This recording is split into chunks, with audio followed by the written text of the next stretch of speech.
Hi guys! Welcome to my wonderful backyard this evening. So tonight we're going to be talking about having faith and how to have faith even when sometimes it's a little bit hard to have faith. So we're going to go on a little walk. So you guys know much about me, or anyone who does know much about me knows that I love science. Science is like the greatest thing to me. I have a degree in science. I've done my own research. Like it's great. It's like in my bones. I love science. And so science is pretty much like a way that we can take unbiased data and use that to kind of explain how the world works around us. So we can use photosynthesis to explain how this tree here might get energy even though it can't move. Or we can use gravity to explain why we don't just float away from the earth, but we're actually like still stuck to the earth, which is kind of cool if you think about it.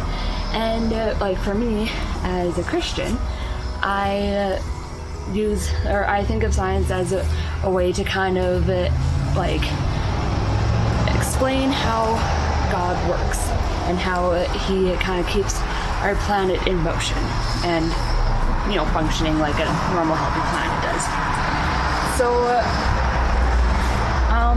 science is great, but it can only take us like so far, right? So for example, like as much as scientists like to believe they can prove anything, there's no way that we can prove or disprove that God exists, right? Like there's no way that we can actually prove that. Like God's kind of like the wind, if we could use that simile or metaphor here. So you can't actually see the wind, but you see the effects of it.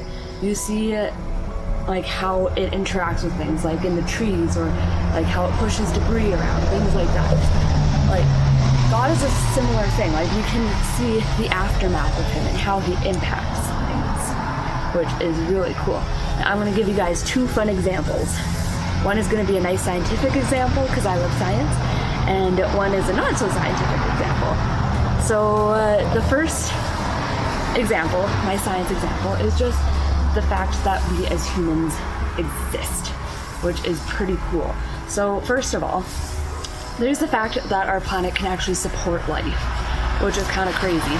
So we are positioned at just the right distance from the sun, and we have just the right composition in the atmosphere that our planet can actually support liquid water, which is essential for life. If you ever take biology, you will discover how important water is. On top of that, we also have just the right chemicals on our planet to actually sustain and build life, which is kind of necessary to support life. In addition, there's also something really cool that you either have learned about or you will learn about, and it's called like chemistry, which I like to hope you've heard that word before. If you haven't, then you should go look it up because chemistry is awesome. So what I'm going to tell you about is the like amine groups. So they're like a little part of proteins, which are little active blocks in your body that pretty much make you work, if we're going to get really simple with it. So amine groups, if they were even slightly more reactive, we would essentially be goop. So they are just the right amount of reactivity that we don't like dissolve into nothingness, which I say is pretty cool. A third thing about humans that are like that's crazy is the fact that we have just the right DNA to make us like human, so to speak. So if you guys, I'll give you a brief explanation of DNA. So DNA is pretty much the building blocks of life, really. And so our DNA is structured in just the perfect way and to turn on just the right signals at just the right time during development that we can have the brains that we have as humans, that we can think and process things as humans. Like, that's crazy. And like, for all of these things to come together, and this is like a very simple picture, but for all of these things to come together to create human life on this planet, I have a pretty hard time believing that God didn't have a hand in that. Like, really, I feel like it takes more effort to believe that that could happen at random than that God purposefully brought this all about. So, there's my scientific example. Now, a nice non-scientific example for you guys that don't care about science and stuff like that. Like, we can also see like the aftermath and effects of God in our own lives.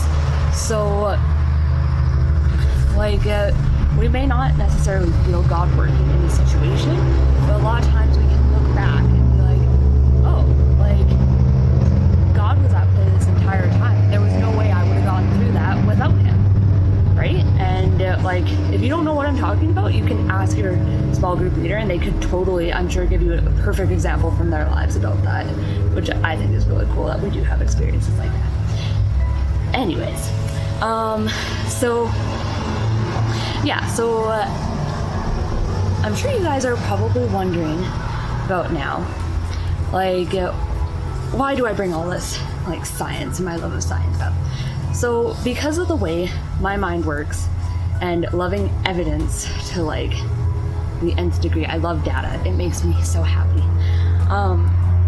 So because of that, sometimes I have a hard time believing in things when there's no evidence.